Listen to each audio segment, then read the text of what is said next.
प्रणाम साधकों। बात कर रहे थे हम लोग ऑरा या प्रभामंडल या तेजोवलय जिसको कहते हैं। तो आज आगे बढ़ाएंगे इसी बात को कि इसमें गुरुदेव ने बड़ा अच्छा अपना राय दी है कि कहाँ कहाँ कौन कौन से साइंटिस्ट ने कितना काम किया है इसके ऊपर, और अभी तक क्या चीज़ें अवेलेबल हैं और आगे और क्या इसमें संभावनाएं हैं। तो आगे बढ़ने से पहले एक बार परम पूज्य गुरुदेव और परम वंदनीय माता जी का ध्यान करते हुए गायत्री मंत्र का पाठ करेंगे सस्वर, और फिर आज की बात को आगे बढ़ाएंगे। ओम भूर्भुवः स्वः तत्सवितुर्वरेण्यं भर्गो देवस्य धीमहि धियो यो नः प्रचोदयात्। प्रणाम। गुरुदेव कहते हैं कि अभी तक तो तेजो वलय के बारे में कुछ ऐसा कॉन्क्रीट नहीं था, लेकिन अब प्राण विद्युत के रूप में उसका आकलन होने के बाद ये आशा बंधी कि दिव्य आभा मंडल का भी किसी न किसी आधार पे उसको देखा जा सकेगा और उसको इवेलुएट भी किया जा सकेगा। तो प्रभा मंडल के बारे में वैज्ञानिक जो अपनी खोजबीन कर रहे हैं, तो उन्होंने कहा कि इसमें बहुत ज़्यादा भी दिन नहीं हुए। तो जिस वक्त गुरुदेव ने किताब लिखी है उस वक्त की बात है कि बहुत ज़्यादा दिन नहीं हुए हैं। डॉक्टर किल्नर ने सबसे पहले 1911 में इसको इवेलुएट करने की कोशिश की, यानी मापने की कोशिश की। उन्होंने हाई वोल्टेज लाइट सोर्स का यूज किया, और ये उन्होंने इसलिए देखा क्योंकि हर जीवित जो भी आपका मटेरियल है उसके इर्द गिर्द ये इस तरह का एक लाइट सोर्स होता है। बैगनेल लंदन में थे सन 1937 में, उन्होंने इसी तरीके का प्रयोग किया। रिगस अमेरिका में थे सन 1974 में, उन्होंने भी इस तरह के काम किए, जिससे कि ये पता चलता है कि कुछ लोगों के आसपास का जो ऑरा है, जो प्रभामंडल है, वो कुछ स्पेशल होता है, स्पेसिफिक होता है, और उसमें जो रेज होती हैं उनका स्पेक्ट्रम भी बाकी जो और जीव हैं उनकी तुलना में थोड़ा सा अलग होता है। बाद में उन्होंने इस चीज को आगे बढ़ाया। किर्लियन और शेलियन जो फोटोग्राफी में थे, फोटोग्राफिक प्लेट के ऊपर उन्होंने जब इसको उभारने की कोशिश की, तो उन्होंने देखा कि आपके जो ये उंगलियों के पोर हैं, पॉइंट्स हैं, और फेस यानी चेहरे के चारों तरफ जो ऑरा है, इसका जो मापन है या इसकी जो तीव्रता है या इसकी जो सघनता है या इसकी जो इंटेंसिटी है वो कहीं ज्यादा है। राइट। तो ये माना इन वैज्ञानिकों ने कि किसी जो आप इसको ऑरा को मापते हैं, जो इसको एक्चुअली आप कैलकुलेट करते हैं, इवेल्युएट करते हैं, उससे ये भी पता चलाया जा सकता है कि किसी आदमी में कौन सा मानसिक रोग हो सकता है, या वो कौन सी ग्रंथि का शिकार है, या उसे आगे चल के क्या हो सकता है, ये भी पता किया जा सकता है। माइंड में जो आपका ये रक्तस्राव हो जाता है, या दमा, या हार्ट अटैक, या कैंसर जैसे रोगों के निदान में कई केसेज में बहुत सफलता इसमें पाई गई। बहुत सारे लोग जो इस तरह का निगेटिव चिंतन रखते हैं या कुछ लोग विधेयात्मक चिंतन रखते हैं, तो उनकी बात थोड़ी सी ऑरा को लेकर अलग हो सकती है। ये बाद में डॉक्टर श्रोडिंजर ने 1976 में इस चीज को बताया। अगर आप ऑरा की बात करें तो बेसिकली तीन चीजें स्पष्ट की, तीन चीजें क्लियर की साइंटिस्ट ने। एक ये कि पहला, शरीर तक सीमित एक हमारा जो इलेक्ट्रिक उसका असर होता है, प्रभाव होता है, जो बॉडी के इर्द गिर्द दिखता है। दूसरा, शरीर से 1 इंच बाहर ना, 1 इंच इतना बाहर तक निकला हुआ होता है।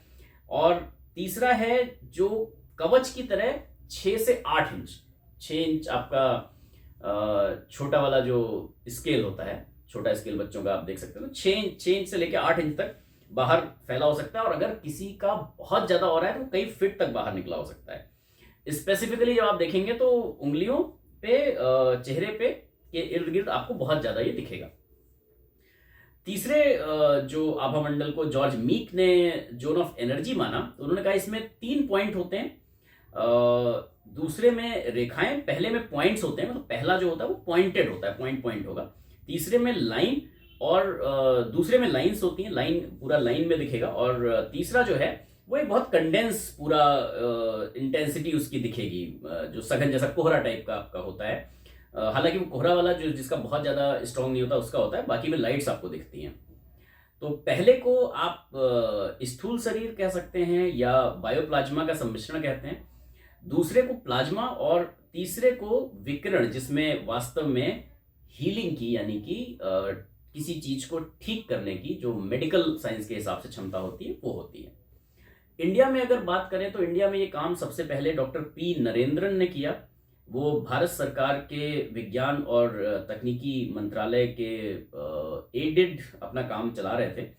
1983 में उन्होंने हांगकांग में एशियन एंड ऑस्ट्रेलियन कांग्रेस में अपना शोध पत्र प्रस्तुत किया, जिसमें वहाँ पे साइंटिस्ट ने काफ़ी ज़्यादा इंटरेस्ट लिया और ये माना गया कि ऑरा प्रकाश के आधार पर शारीरिक और मानसिक स्थिति का अधिक गहराई से विश्लेषण किया जा सकता है और जाना जा सकता है कि इन क्षेत्रों में किन्हीं रोगों का प्रवेश हो चुका है या होने वाला है। समय रहते इस प्रकार की जानकारी मिल जाने से उपचार कहीं अधिक सरल पड़ेगा। तो कहने का मतलब यह है कि साइंटिस्ट भी इस बात को 1911 से लेकर 1983 तक मान चुके थे कि बॉडी के इर्द गिर्द ऑरा होता है, जो फोटोज में दिखाया जाता है, जो आप सीरियल्स में देखते हैं, जो आप मूवीज में देखते हैं या आप फोटोज में देखते हैं, वो ऐसे ही नहीं होता। एक्चुअल में उसकी सच्चाई है, लेकिन उसको नॉर्मल नंगी आंखों से देखा नहीं जा सकता। उसके लिए स्पेसिफिक मशीन्स होनी चाहिए या आपके पास उस तरीके के दिव्य नेत्र होने चाहिए, वो होनी चाहिए। और इतनी पावर है कि अगर आप इसको सही से यूज कर सकें तो आप ये भी पता चल सकता है कि कोई आदमी को आगे चल के कौन सी बीमारी होने वाली है और उसको समय रहते करेक्ट भी किया जा सकता है। डॉक्टर नरेंद्रन का ध्यान इस विषय में पहले हो चुके शोधों ने विशेष रूप से आकर्षित किया और वो उस काम को अपने ढंग से बढ़ाने में आगे लग गए।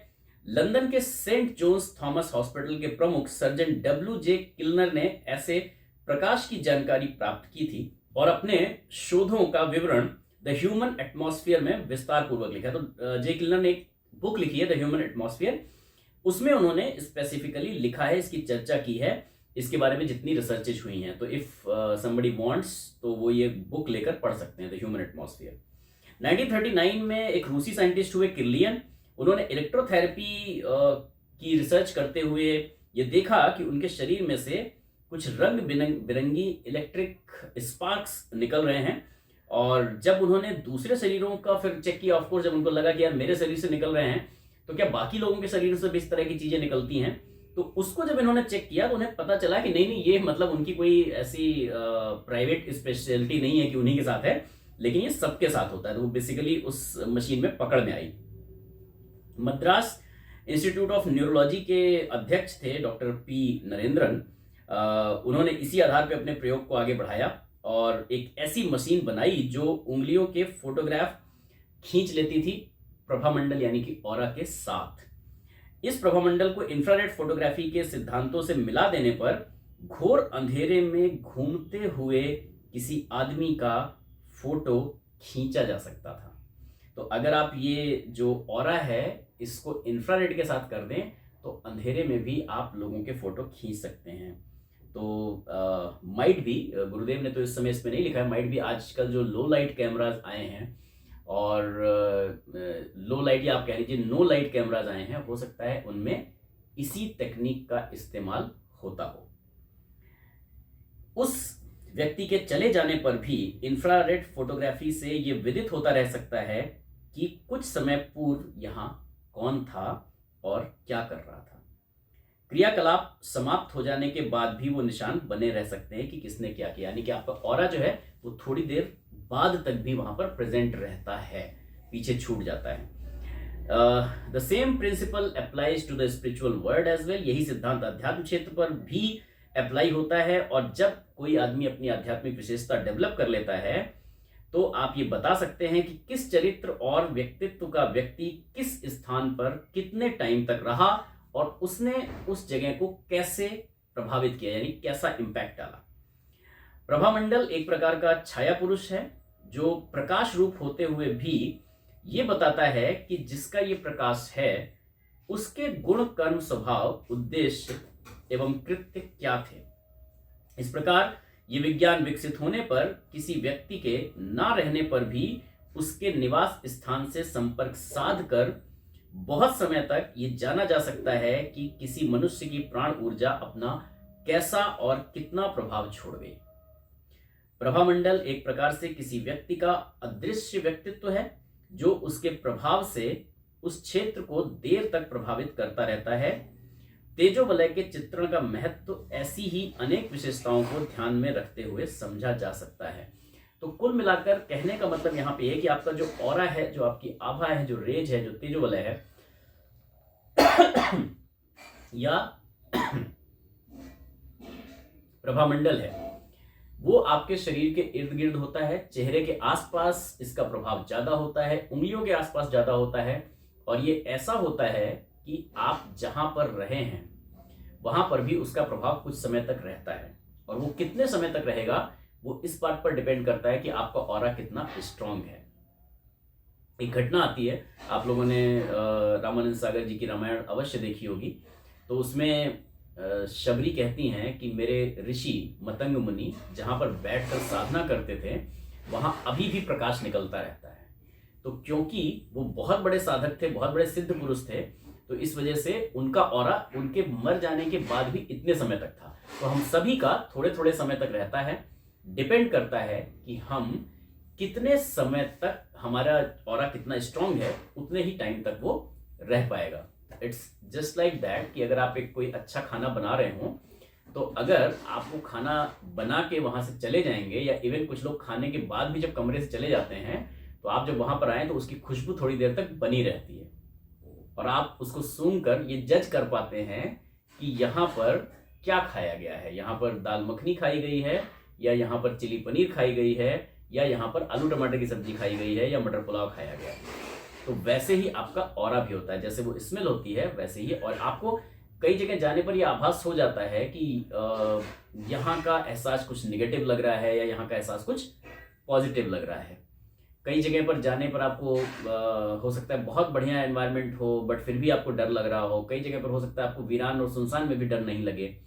तो माइंड भी वहां पर लोग तपस्या करते रहे हैं, तपस्वियों का निवास रहा है, राइट। और ऐसा भी हो सकता है कि जहां पर जाने पर आपको डर लग रहा है, हो सकता है वहां पर पहले कुछ अच्छे काम ना हुए हों, या अच्छी चीजें ना हुई हों।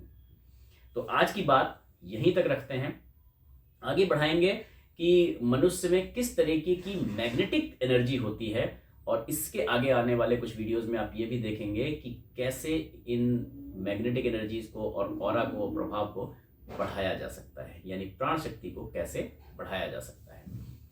तो एक बार जगत के कल्याण के लिए शुभकामना प्रार्थना करेंगे और आगे बढ़ेंगे अपने अगले वीडियो की तरफ। ओम स्वस्ति प्रजाभ्यः परिपालयन्ताम् न्यायेन मार्गेण महिषः। गोब्राह्मणेभ्यः शुभमस्तु नित्यं। लोकाः समस्ताः सुखिनो भवन्तु। सर्वे भवन्तु सुखिनः, सर्वे सन्तु निरामयाः, सर्वे भद्राणि पश्यन्तु, मा कश्चित् दुःखमाप्नुयात्। श्रद्धां मेधां यशः प्रज्ञां विद्यां पुष्टिं श्रियं बलं तेज आयुष्यमारोग्यं देहि मे हव्यवाहन, देहि मे हव्यवाहन। प्रणाम।